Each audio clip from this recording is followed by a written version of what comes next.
Chers auditeurs, Dear listeners, bonjour. welcome in comdarchipodcast Season 3 Saison 3, dans le monde fascinant des architectes. and in the architectural projects. Je suis Anne-Charlotte Deponte, passionnée d'architecture et docteur des universités en histoire de l'archi. I am one of the spokespersons of Anne-Charlotte, who is a PhD in architecture history. Merci Thank you d'être avec moi aujourd'hui. to be with us today. Et And maintenant, now, lundi en français, place au talent. and Wednesday, let's talk projects. In English, of course.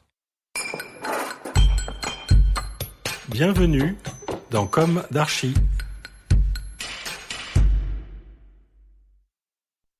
Dear listeners, good morning.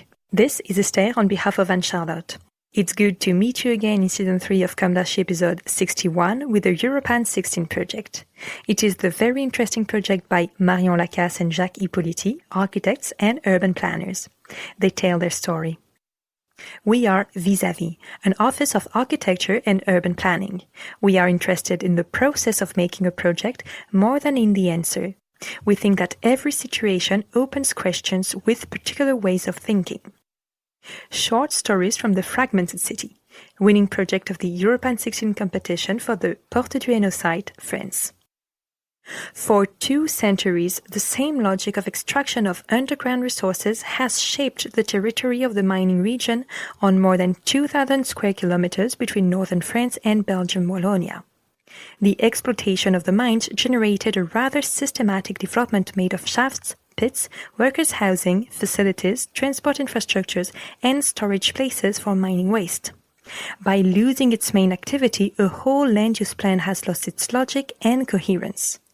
Today, the juxtaposition of wasteland sites, transport infrastructures, housing areas isolated from urban centers, large agricultural areas, industrial and business zones makes the Porte du Hainaut appear as a fragmented territory. It is from this fragmented character that we have chosen to start, by proposing to focus on the qualities specific to each fragment, on the opportunities for transformation on a small scale, and to consider to what extent it will be possible to draw consequences on a large scale from these scattered pieces. We therefore make the hypothesis that it is from the multiplicity of small local dynamics that it is possible to reconsider the attractiveness of the large territory. The project Short Stories from the Fragmented City takes the form of 4 micro-territorial short stories, each of which takes as its starting point the observation of a local phenomenon, specific uses, and situated lifestyles in order to imagine the reconfiguration of a particular situation, the development of a weak centrality in order to try to trace its large-scale implications. This zoomed-out approach proposes to think of the territory through the vitality of these fragments in order to grasp the potentialities of organization on a large scale. Short story number 1, Parallel Road, City of Vallers-Arenberg, Networking of Weak Centralities. The mining logic has created a territory that is both dispersed and very close. To each agricultural village were added mining towns. Today, all these cities have a large number of facilities with redundant programs. By creating an opportunistic loop which follows the paved agricultural roads, unused side streets, and the wastelands of the mining infrastructure, the aim is to highlight the background of the cities while revealing the potential for transformation, both in terms of land and public facilities. The loop functions as a school children's path and favors soft modes for local travel. It passes through the Vallers train station and connects the 3 towns to the wider territory of the mining basin. To the northeast, the loop crosses the Learning Diffuse Center and makes the Bosquet School accessible in a soft mode. Oversized, undersized, the Bosquet School case study. A low-intensity capacitor. The Bosquet School moves from a logic of separate buildings on the edge of the plot to a self-contained building within a garden. A covered athletic track joins the existing buildings and aggregates the new ones, which can be added according to the needs. These new buildings have a large contact with the exterior and the landscape. They can therefore be opened to other publics than the school. The new organization of the school makes it an autonomous building in a park which connects the school, the engineer's house, and Vallers creative mind facilities. The Learning Diffuse Center becomes a sequence of the loop that links Arenberg, Valers, and Bellang. By reinforcing local mobility, the loops highlight new opportunities for the cities.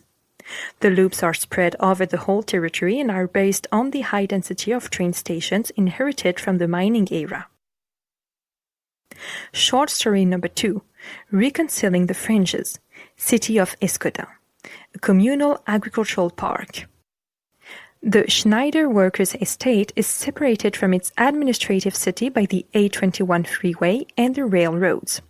This distance is due to the suspension of the administrative limits in favor of those of the mining concessions. On the other hand, it is in the direct continuity of the urban sprawl of Lourdes and Reux. The project proposes to reconnect the Schneider Workers' Estate with these neighboring cities through an agricultural park. This hypothesis seeks to recreate continuities without necessarily building, while promoting the maintenance of agriculture in the immediate vicinity of the urban framework. The reconnection of the Schneider housing estate by its agricultural fringe proposes a reappropriation of the derelict areas by creating new collaborations with the living. A cornerstone, Schneider's new district case study. School on the farm. The Paulbert School is moved to become the new cornerstone of the district. It is open to students from the 3 communes to encourage the opening up of the neighborhood. The agricultural fringe is integrated into the city's domains to make them agricultural parks that can be crossed by the public. The production of the park is transformed into a communal vegetable factory which supplies the schools of the communes. The animals are used to maintain the multiple abandoned mine rights-of-way that are managed by the communities while providing a pleasant study environment for students. Urbanism by Fringe proposes to reweave the urban sprawl by the landscape without the need to build in quantity. The programming of the fringes is adapted according to the situation. Here is a popular golf course, there a cross-country course or a rafting facility. Short story number 3, Equipped Platform, City of Escopon. The opportunity of a metropolitan infrastructure. The 2 tramway lines are major elements of the renewal of the mining infrastructure in Valenciennes. Connecting Denain to the Belgian border, these tramways run from the center of the city to the middle of the fields and serve a very large part of the territory. But this newcomer is not used to its full potential, and the car retains its privileged status. The municipality of Escopon must make room for the tramway. The project takes the form of a ground floor that connects the various existing facilities of the city while opening a garden in the heart of the Italians district. This new ground aggregates new facilities which take advantage of the proximity to the tramway. Open House, Reconnected Church Square Case Study. Shared thick boundaries. Each station becomes the starting point of a city within the city, the tram city. This fluid, car-free city connects most of the facilities in the Valenciennes area and reveals their programmatic multiplicity. The city is materialized by a centripetal centrifugal floor that gathers amenities around a mobility platform. The ground connects the other existing facilities such as the cycle paths, the Escaut riverbanks, or the regional natural park. In Escopon, a nursing home is being built on the church square in the immediate vicinity of the tramway and the city center. The collective programs of the house, such as the hairdresser, the canteen, or the village hall, are placed directly on the square and are open to the other public to encourage interaction. A large corridor connects these programs to the private rooms. It is closed to the public while opening wide views on the church square and the entrance of the college. Short story number 4, Theme Forest, City of Rheims. A fun park.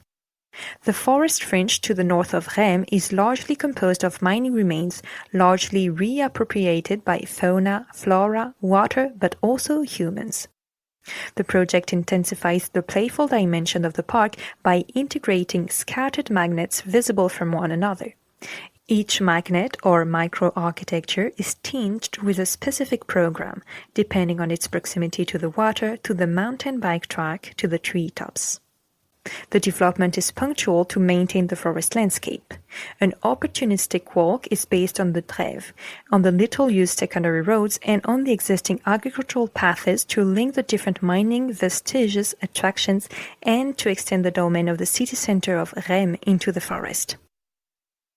Recreational magnets. Reims Forest Case Study. Connecting the dots.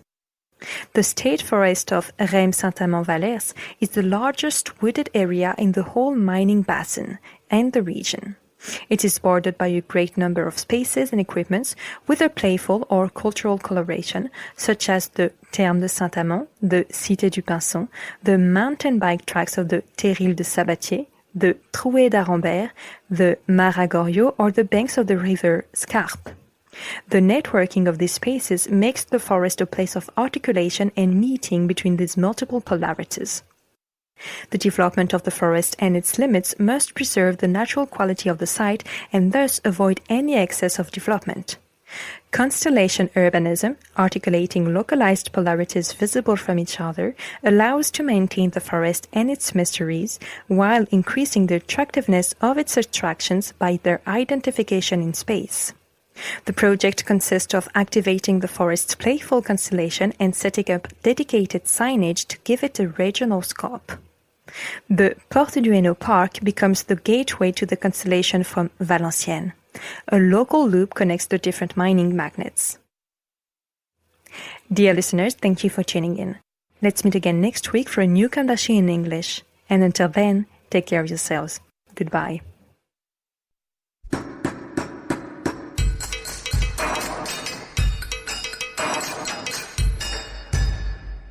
Thank you for listening. Thanks to Julien Rebours, sound engineer, who is collaborating with us today. Don't forget to tune in to our previews on Instagram at comdarchipodcast. If you enjoy this podcast, don't hesitate to promote it by giving it 5 stars and a little comment on Apple Podcast or on your favorite podcast platform. And above all, subscribe to listen to all of our episodes for free. See you soon, and until then, take care of yourself.